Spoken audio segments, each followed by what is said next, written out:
Um, Welcome to yet another promising discussion. Um, Probably another engaging session broadly on the interpretation and the representation of people in history. I'm Rishikesh, and my area of interest in what I teach is commerce, but coincidentally, my dad is a history teacher, and I've been fortunately, be blessed with a couple of books and a lot of references, which my dad. I mean, that's the only connection which I have. But I've tried to read and understand some of your works, and based on what you've done so far, I've framed a few questions. We could have, try to explore the topic based on that. Um, so would ask the first question to Anirudh. You know, there are a lot of regional histories which intersect with broader narratives, and it reminds us of the importance of inclusivity.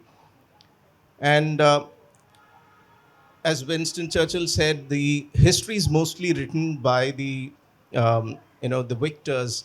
Rather, history often prioritizes the story of the rulers or the elites, leaving out the marginalized voices. So, how do you perceive this bias, and what can historians or people who um, write history and writers do something to rectify it? This morning, in fact, I was going through um, an online portal where they've documented six people who have never been in the limelight but has played a crucial role in drafting. When I say drafting, it's mostly crafting the constitution. Someone who has drawn or put the layout, somebody who has drawn the sculpture. I mean, a lot of such people are now getting a lot of limelight, a lot of attention. So is that a way of resilience, or is that the way we should respond to and bring them to the forefront? Your take on it? Thank you, Rishikesh. That's a Right. great question. Thank you all for being here so early on a Saturday morning. Um, to answer your question, I think that we're talking about two separate processes here.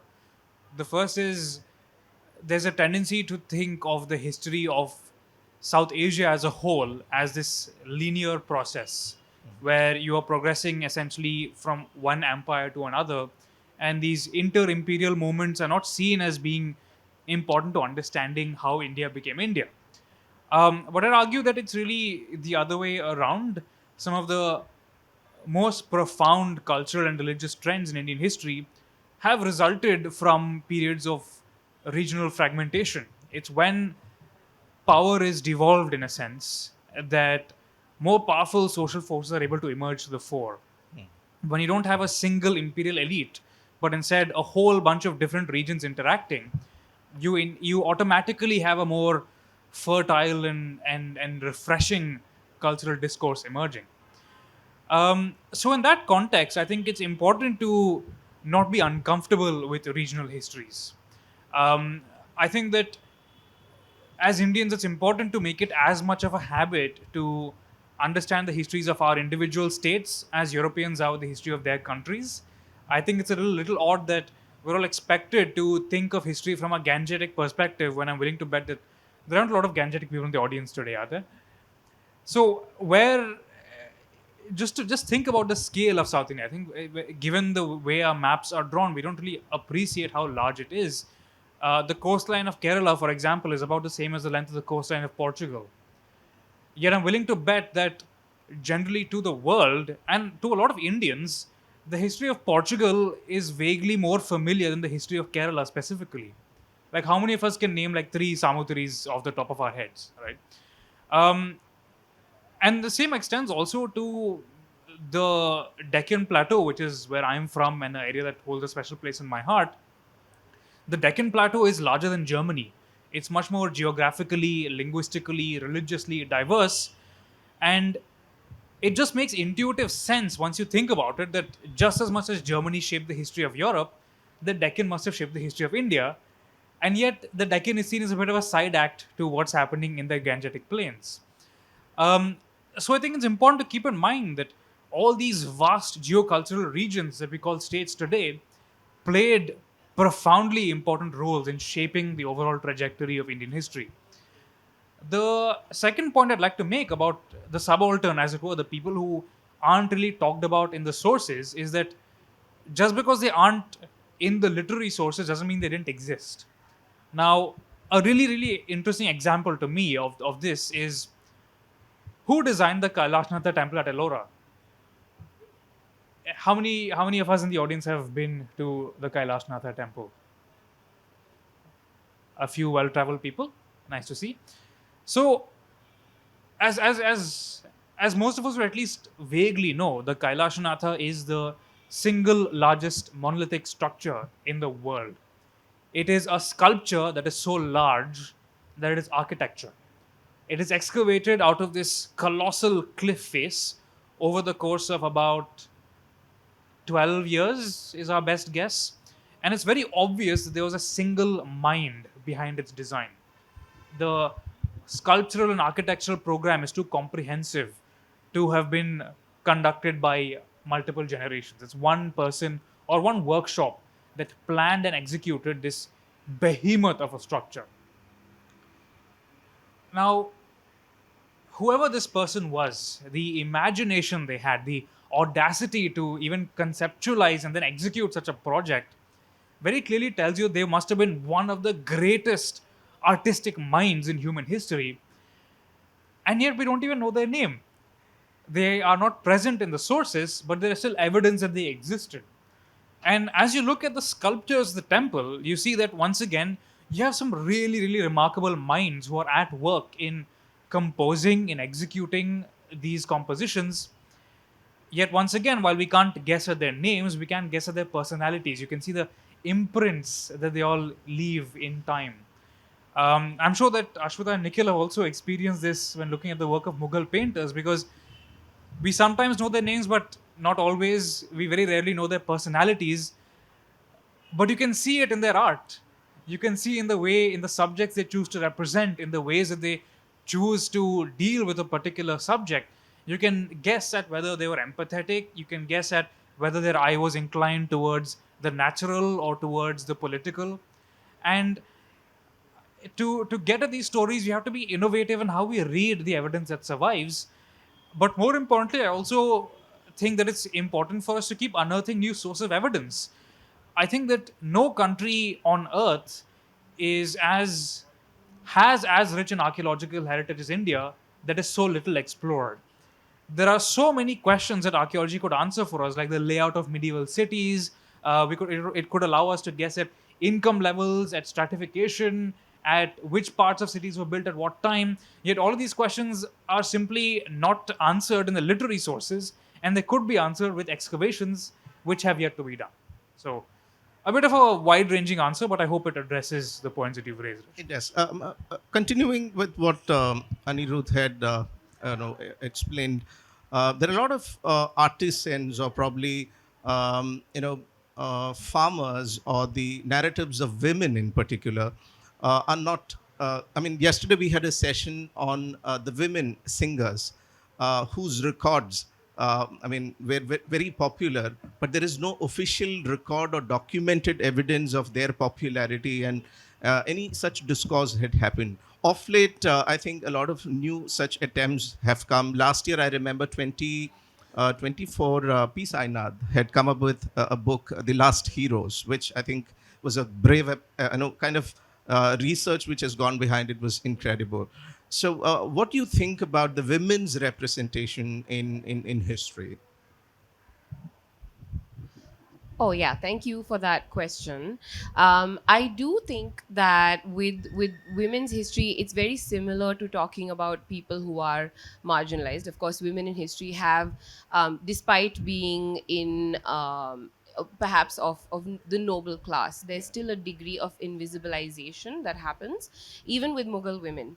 So one of the things that I was quite surprised to find when I was working on the book about the Mughals is that there have been a significant number of quite powerful Mughal queens. So, for instance, there is famously Noor Jahan, who not only did she have the prerogatives of the emperor, which is to show herself in the Jharoka or to have her name on coins, she was also someone who literally got on an elephant and rode to the rescue of her husband, who had been kidnapped by one of his generals. And I think we don't, or at least when I was growing up, we never really studied these narratives. And even the Mughal Empire, one of the things I'm asked a lot is, why did you write a book on the Mughals? There's already so much written on the Mughals. There's this tendency, especially in the popular imagination, for the Mughals to kind of dominate everything else. And I do feel that rather than the popular way of saying, oh, the Mughals are glorified, I really, as I was working on the book, I realized it's not so much about glorification. It really is that they're very, very easy to study. We have so much rich material. We have so many literary, we have autobiographical sources. We have diaries written by emperors themselves. We know what was going on in Babur's mind when he decided to come to India. We know, for example, that Jahangir really liked scientific experiments, and he documented all of this in his diary. So it's rare to have that kind of insight into the mind of a 17th century king. It's rare to have that when you go further back in Indian history, and it's even rarer when you come to thinking about women. But despite that, we do have material that talks about women's roles, and I think a lot of the blame for that invisibilization comes from the colonial period, because a lot of Indian history documenting was done by them. A lot of the access to history was kind of created through their histories, and they tended to.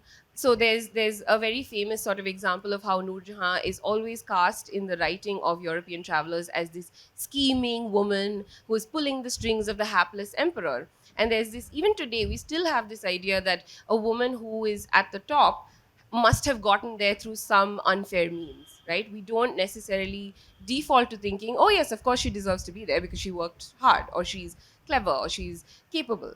And over, that's what I encountered when I was reading about Mughal women. Even the idea of the harem, there's so much talked about the harem, and it's created the, especially with colonial historians, they've created this sense that it is this sort of hypersexualized space where all the women are doing are just lying around waiting for the emperor to come by.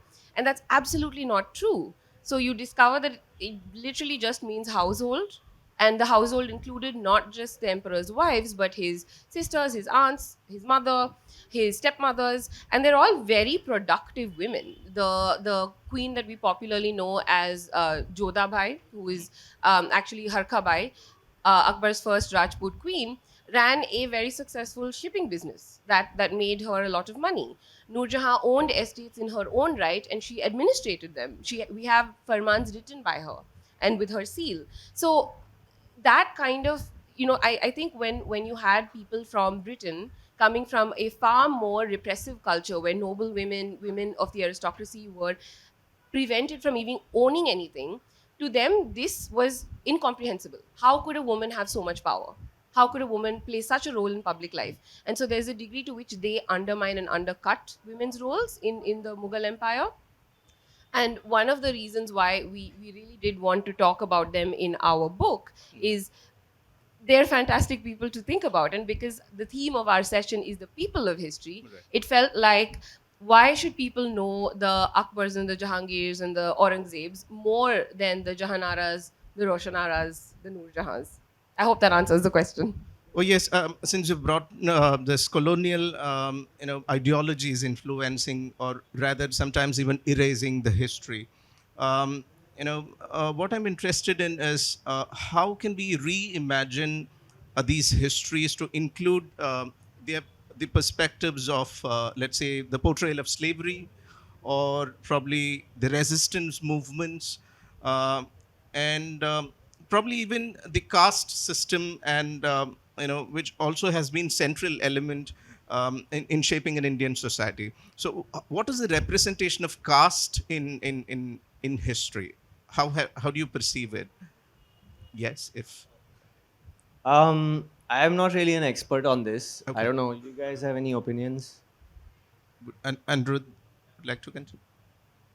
Well, there's a really interesting study I came across about medieval European monks.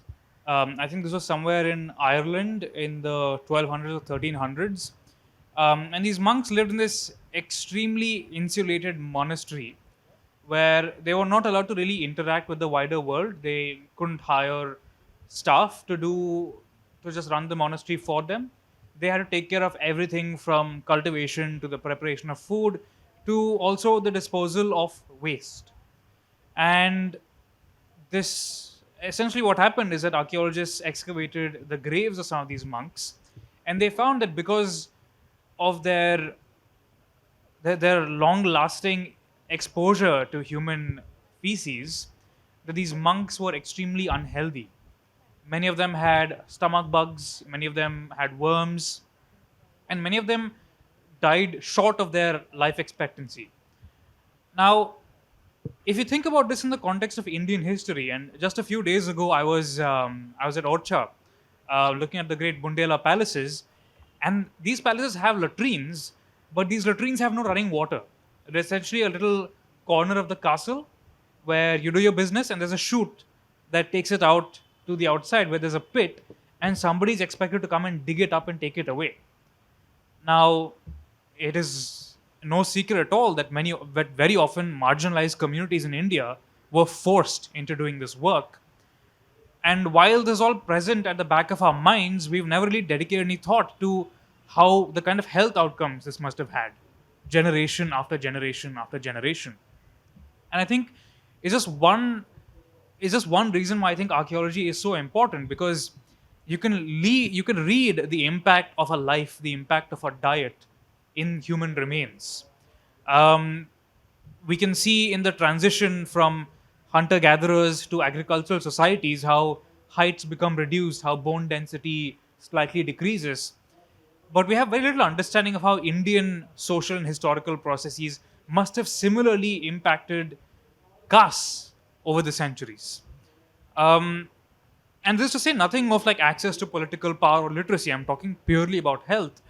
I really think that this does not play enough of a role in our understanding of historical inequities. And once again, we need to be open to new kinds of sources, but more importantly, to just having these conversations about the reality, the eternal reality, as it were, of caste in Indian society. Before I move on to the next question, which I would want Nikhil sir to address, this is a beautiful book which Ashwitha Jayakumar and Nikhil has done the illustration. And I found it quite interesting because of the way in which the illustrations have either enhanced or complemented what is already documented. And it's full of anecdotes and small nuances which is not probably there out in popular history, and that's what makes it interesting. So how has it been your experience of understanding the probably the aesthetics or the lifestyles of people? How has your research helped you, and how did you conceive it? So one of the things while researching the visuals of this book is that one, you're limited to the paintings, Right. the illustrated manuscripts. You're limited to the architecture, which is mostly the palaces and the tombs that are left behind. So it is a very very narrow section because the palaces, of course, were built by the nobility and the ruling class, and same with the paintings. The paintings were funded solely by the emperors, and so the paintings depict a very narrow section of the society. So that bit was a challenge, especially like going and looking for, like, for example, if I wanted to show what a village looked like back in the day, or what people dressed up as in a village, it's almost impossible to find it because it's just not there. Um, so we were limited in that sense, but we do have so much. We have like hundreds and hundreds of paintings, and they are extremely detailed paintings. So you really have to go looking. Like there's so much going on in, especially in like Akbar's time, for example. His paintings are full of action. His paintings are always outdoors. It's always about something going on where Akbar is, at the center of the action. And you can go looking because it's almost like a finding Waldo kind of a thing, because it's so detailed. You can go looking, and when I went looking, I actually found the people that you were talking about, like the normal people who don't get documented in history. Like for example, there's a fruit seller. So I found a fruit seller, and now the thing is like so much of that history is lost because it's not recorded. So what do we do with it?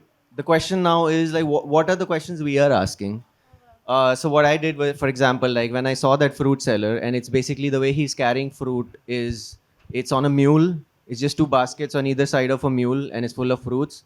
And he's like, with a whip or whatever, he's driving the mule through the town. And I could imagine the way I've seen fruit sellers in my hometown, which is Delhi, growing up, where they would come with the cart, and they're always singing some song. Like everyone has a different sing song kind of a thing, calling you to come and buy the fruit. So I kind of put two and two together. I imagine that that fruit seller probably also did something similar, maybe called out in some way, you know, maybe had a little sing song whatever thing to call you.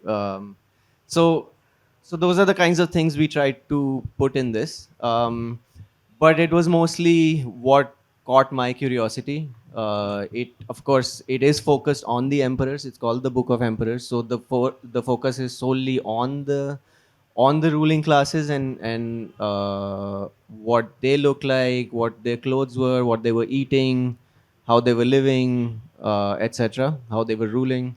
So yeah, I was just looking for stuff that I found interesting, the questions that I was coming up with, and the questions that I was coming up with is what I was going and looking for in the artwork.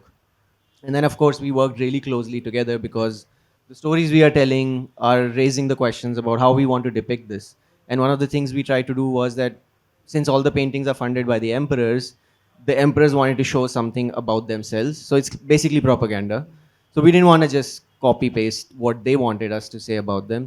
But we wanted to imagine. So, for example, there's a sketch of Shah Jahan looking out while the Taj Mahal is under construction. Well, I was always curious, what did it look like for the whatever 22 years that it was being built? And we have shown him looking out while it's being constructed. And this is the thing about connecting to people in history, is that you want to put yourself into their minds. Like I don't know what Shah Jahan was thinking for those 22 years, but by putting him there, the reader can probably fill in. That you might fill in according to whatever you think about Shah Jahan. Maybe he's remembering his wife, or maybe he's thinking about the economics of this thing, or maybe he's wondering that how much time is going to take to build this, or so that part can be left open, and I think the illustrations can do that. Like they can take you to that world, but leave it open enough that the reader then fills in a lot of the blanks. So that was kind of the idea here. Yeah, pointing out the aspect of funding which influences what gets depicted. My question is, can history be truly representative, or is it inherently a selective narrative based on the historian's perspective? Or how does the concept of individual and collective memory play a role in shaping the historical narratives? I would like to listen to Ashwita. That is a fantastic question, because I think one of the things we don't learn in India, at the school level at least, is that history is an interpretative process. There is no, this is exactly what happened, which is what people today want us to believe. They want to say, this is the truth of history, this is what really happened. And there's always going to be doubt in our minds. All we can do is to read the sources that people of the past have left behind for us to interpret, and we always bring our biases to it. So for instance, as a woman, I am going to be looking for narratives of women. Or if somebody, for example, depending on where in the caste hierarchy I'm going to be looking for representation, right? There's always going to be that desire to find yourself in history. And I think to an extent, that's what animates a lot of sort of misinformation and false narratives that are being propagated these days. And especially when we think about the Mughals, for me, the question was always, why did they come here? Why did they come here and put down roots here and stay here for 330 years?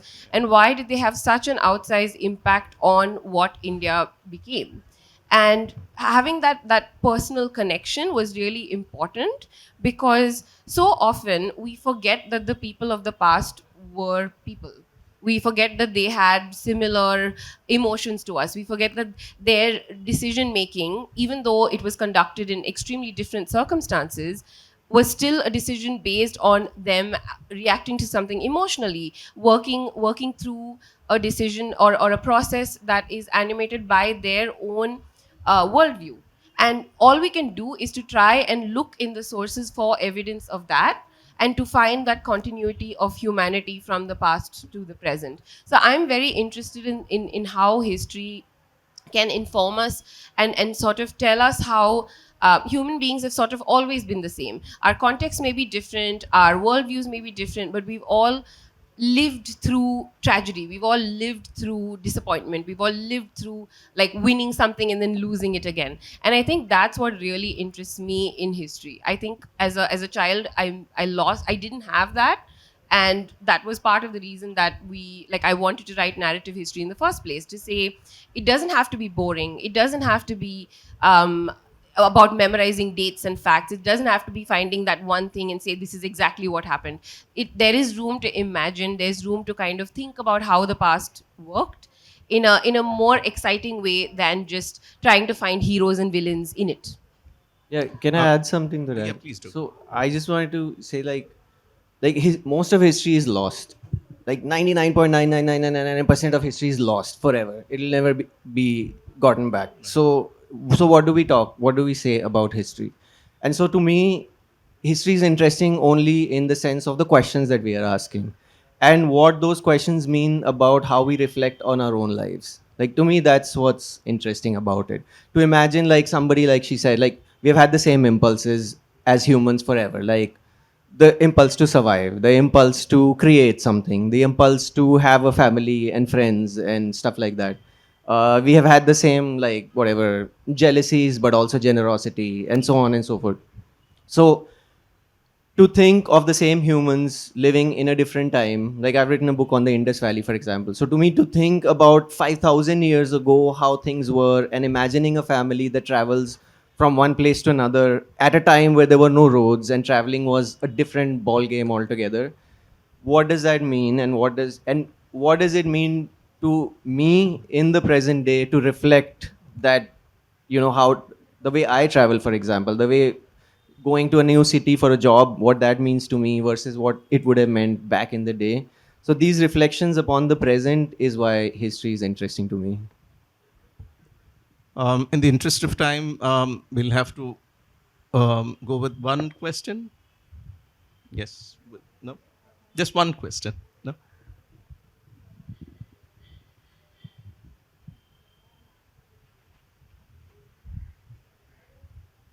So it's directed towards Anirudh.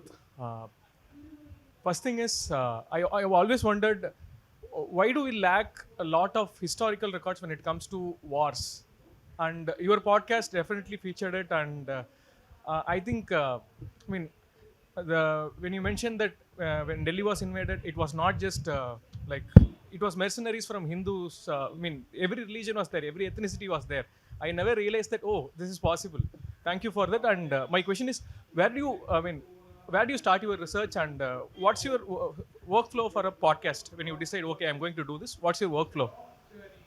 Um, it's an interesting question. I think that the reason why a lot of records don't survive about this is you have to ask yourself, what did what did the people of the past want us to remember about themselves, right? So what are they choosing to record on the most permanent materials? And in South India, very often the answer to that is devotions and martial prowess. They want to create, kings want to be remembered as these great conquerors who are close to the gods, and so they're saving space for their temples to write this down. but the records that would have been needed for administration, for warfare, etc., would have been maintained on palm leaves. And there was not as much of an impulse for a king to retain these detailed records. And you have to keep in mind, palm leaf, as it deteriorates, has to be copied out again and again, which is an expensive and laborious process. So it didn't make sense for a lot of medieval Indian states to maintain this kind of information. But what I found when I'm researching for podcasts, especially about South India, is look at the sculptures. I think art history is a tremendous archive that we don't fully exploit. But when you look at it, you can figure out the equipment of medieval warriors. You can figure out what kind of armor elephants wore, for example. You can even guess at the formations that would have been used, especially when you look at similar equipments in the rest of the world that might have better records. So I think using art historical materials and also comparative history better allows us to like really make informed guesses about how things actually happen in India. But the situation changes quite drastically from the 12th and 13th centuries, especially in North India, because now materials are being written on paper. And this paper is being stored in cooler and drier climates. And so we have a much better sense of how, for example, Sultanate armies worked than we do of earlier Indian kingdoms. So I hope that answers your question. Thank you all. Thank you all. You've been a wonderful audience. Thank you. I hope some of the ideas and thoughts that got shared would make us a bit more skeptical, and give us the courage to question and challenge some of the traditional wisdom, and make the history more inclusive, which I believe makes this conversation compelling. Thank you, everyone.